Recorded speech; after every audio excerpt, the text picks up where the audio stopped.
લાલ કિતાબ,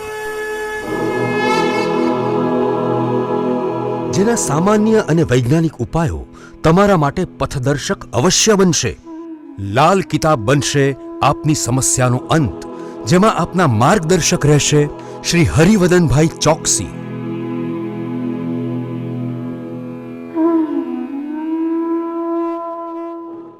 નમસ્કાર મિત્રો, હું હરિવદન ચોકસી આપ સૌનું સ્વાગત કરું છું. મિત્રો, આજના વિડીયોમાં આપનું ખૂબ ખૂબ સ્વાગત. મિત્રો, રોજની જેમ આજે પણ જોઈએ આપણે આજનું દૈનિક રાશિ, પણ તે પહેલાં જોઈએ આજનું પંચાંગ. વિક્રમ સંવત 2080 ઈસવીસન 2024, પોષ સુદ 11 રવિવાર, તારીખ 21/1/2024. મિત્રો, આજના સૂર્યોદયનો સમય સવારે 7:24 અને સૂર્યાસ્તનો સમય સાંજે 6:19. આજની ચંદ્ર રાશિ છે વૃષભ અને આજનું નક્ષત્ર છે રોહિણી. મિત્રો, આજે વિવાહ માટે ખૂબ સારો દિવસ કહેવાય. તો મિત્રો, આજે જેમનો જન્મદિવસ છે એ લોકોને અમારા તરફથી ખૂબ ખૂબ શુભકામના. જીવનમાં હંમેશા વડીલોને સન્માનિત કરીને ચાલશો તો ફાયદો જરૂર થશે. મિત્રો, આજે જે બાળકો જન્મ લેશે એ લોકોની રાશિ રહેશે વૃષભ, અને આજના જન્મેલા બાળકો શક્ય છે ચામડીના રોગનો શિકાર બહુ જલ્દી થાય. તો મિત્રો, હવે જોઈએ આપણે આજનું દૈનિક રાશિ. પણ પહેલી રાશિ મેષ રાશિ. મેષ રાશિવાળા માટે આજે પૈસાની બાબતમાં, આર્થિક બાબતમાં ઘણી બધી અનુકૂળતાઓ મળતી દેખાય છે. આજે મનનું ધારેલું કામ સરળતાથી પૂર્ણ કરી શકાય અને એના માટેની જે પૈસાની વ્યવસ્થા છે તે તમે બહુ સરળતાથી કરી શકો. આજે પોતાના ધારેલા કામ આપણે પૂર્ણ કરી શકીએ અને એમાં સારી સફળતાઓ મેળવી શકીએ. વૃષભ રાશિવાળા માટે આજે ધનનો ખર્ચ વધતો દેખાય છે. વધતો નહીં, કદાચ પૈસા ગુમાવી પણ શકીએ. તો મિત્રો, આજે બને ત્યાં સુધી કોઈ પણ અજાણ્યા માણસ સાથે આર્થિક વ્યવહાર કરતાં પહેલાં ખૂબ વિચારવું. આજે કોઈ પણ પ્રકારની નાણાકીય લેવડ દેવડમાં સાવધાની રાખજો. લખીને આપવું, લખીને લેવું, આ એક નિયમ બનાવી લો. મિથુન રાશિવાળા માટે આજે કંઈક નવું આયોજન કરવાનું હોય તો એ કરી શકાય. પણ મિત્રો, એક બહુ નાનકડી વાત તમારે આજે યાદ પણ રાખવાની છે. કઈ કે ઉતાવળે આંબા નથી પાકતા, બરાબર? તો એની પર પણ ધ્યાન આપજો. કોઈ પણ નવી યોજના અમલમાં મૂકતા પહેલાં ધીરજ જાળવવી ખૂબ જરૂરી રહેશે તમારા માટે. આજે સમજી વિચારીને કામમાં આગળ વધશો તો સફળતાઓ મળે. કર્ક રાશિવાળા માટે આજે વ્યવસાયમાં પ્રગતિ આવતી દેખાય છે. પણ મિત્રો, આજે કર્ક રાશિવાળા એક બહુ મહત્ત્વની બાબત પર ધ્યાન પણ આપવાનું છે. પોતાની સામે આવતી નાણાકીય લાભની તક ગુમાવી ન બેસો, એની કાળજી અવશ્ય રાખજો. આજે કોઈ નાનકડો પ્રવાસ થઈ શકે અને પ્રવાસ થાય તો ફાયદો પણ થાય. સિંહ રાશિવાળા ખાસ કરીને જે લોકો નોકરી કરે છે ને એ લોકોને આજે નોકરીની જગ્યા પર નાના મોટા અવરોધોનો સામનો કરવો પડે. આ કાર્ય થવાથી તમને થોડી ચિંતા થાય, ટેન્શન થાય, ગુસ્સો પણ આવે. ગુસ્સો કરવાનો નથી. શાંત મને આજની સમસ્યાનું સમાધાન શોધવાનું છે, એ સમાધાન લાવવાનું છે અને કરવાનું છે. આજે તમે પણ તમારા આર્થિક ખર્ચાઓ પર અંકુશ રાખો તો વધુ ફાયદો થાય. કન્યા રાશિવાળાએ આજે સવારથી જ આખા દિવસનું આયોજન કરવું, પછી દિવસની શરૂઆત કરવાની. નહીં તો આજે મનમાં ધારેલી જે કંઈ પણ કામની ગણતરી છે ને એ બધી ઉલટી પડતી દેખાય છે. મનની મુરાદ મનમાં રહી જાય ને આપણે પાછા આવી દઈએ ઘરે.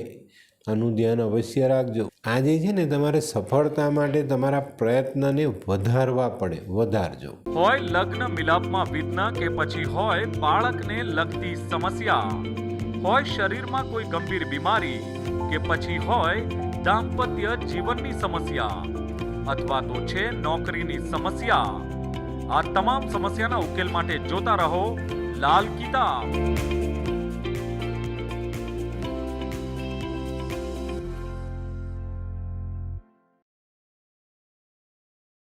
તુલા રાશિવાળાએ આજે દિવસની શરૂઆત પોતાના આરોગ્યની સંભાળ લઈને કરવાની. આજે વેપારમાં, નોકરીમાં પ્રગતિકારક સંજોગો સામે આવતા દેખાય છે, તો ત્યાં આપણે તબિયતથી પાછા ન પડીએ અને એની કાળજી અવશ્ય રાખજો. આજે અગત્યના નિર્ણયો લેવા હોય તો કોઈની સલાહ લઈને લઈ શકાય. અને આજે તમે કોઈ સારા સ્નેહી સ્વજનનો સહકાર માંગશો ને તો મળવાનો પણ છે. વૃશ્ચિક રાશિવાળા માટે આજે દિવસ સારો. ઘણા બધા દિવસથી અટકેલું કામ આગળ વધારી શકાય. આજે કંઈક નવી સારી તક સામે આવે તે ઝડપવામાં આપણે સફળ પણ થઈએ. આજે તમારા કોઈ મહત્ત્વના કામમાં જો કોઈ અટકાવ અવરોધ આવ્યા હોય ને તો તેને તમે સરળતાથી સમજણથી દૂર કરી લેશો. ધનરાશિવાળા માટે આજે પરદેશથી ખૂબ સારા સમાચાર આવવાની શક્યતાઓ દેખાય. આજે તમારે તમારા વ્યવસાયિક વેપારિક કામોમાં ધ્યાન આપીને આગળ વધવાની જરૂરિયાત છે. એ સારા સમયનો સારો ઉપયોગ કરી લેવો. મકર રાશિવાળા માટે આજે આર્થિક આયોજન કરવાની જરૂરિયાત છે. એની પર સાથે બેસી કોઈ સારા મિત્ર, જીવનસાથી, વડીલ કોઈની પણ સાથે બેસીને ચર્ચા કરી લેજો.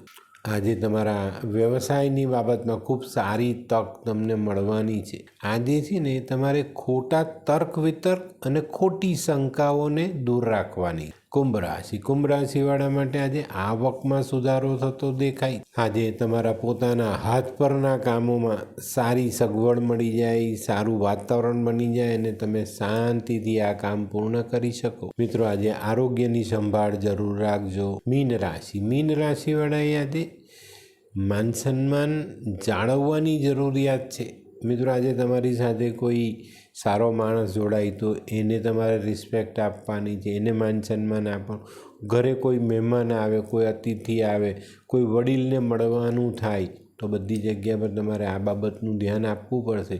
કોઈની પણ સાથે તોછડી વાણીમાં વાત નહીં કરતા અને કોઈની સાથે તોછડો વ્યવહાર નહીં કરતા તો ફાયદો જરૂર થશે. આજે તમારા આરોગ્ય પર થોડી અસર આવે અને ઘણા બધાને આજે પ્રવાસ કરવાની ઈચ્છા છે તો આજે તમે પ્રવાસ કરી શકશો. તો મિત્રો આ હતું તમારા માટે આજનું રાશિફળ. હવે જોઈએ આપણે આજનો શું વિચાર. મિત્રો માનવ જીવનમાં માંથી કોઈ મોટું છે જ નહીં અને એને જ કારણે તો માને આપણે નાની કહીએ છે ને. માની એ પાછી નાની, તો પછી માનું સન્માન જાળવો, માની સેવા કરો, માને ક્યારેય દુઃખ નહીં આપે. માતાને જે લોકો દુઃખ આપે જ ને એ ચંદ્ર બગાડે છે. અને સૌથી મોટું દુઃખ તમે જો માને આપો છો તો તમારી આવક ઓછી થાય, ધનની કમી તમને જીવનમાં પડે. માતાને ક્યારેય પરેશાન નહીં કરો, બરાબર. તો મિત્રો હવે જોઈએ આપણે આજની વૈદ્યકીય સલાહ. મિત્રો કૂતરું કરડે ને તો એના ઘા પર થોડી હિંગ પાણીમાં ભેળવી પલાળીને લગાડવી જોઈએ, એનાથી કૂતરાનું ઝેર ઉતરે. તો મિત્રો હવે સમય થયો છે આજના ઉપાયનો. આજનો ઉપાય આપણે આપણા વિવેકને જાળવી રાખીશું. માનવ જીવનમાં વિવેકનું બહુ મોટું સ્થાન છે. જે વ્યક્તિ વિવેકને પોતાનો શિક્ષક બનાવી લઈને એના જીવનમાં ક્યારેય કોઈ તકલીફ નથી આવતી. તો મિત્રો આજનો વિડીયો ગમ્યો તો લાઈક કરો, શેર કરો, યુટ્યુબ જોનારા શેર કરે અને સબસ્ક્રાઈબ કરે. હું હરિવર્ધન ચોકસી આપ સૌની રજા લઉં. ફરી મળીએ નવા વિડીયોમાં નવી જાણકારી સાથે. તો ચાલો બદલીએ જિંદગી. નમસ્તે.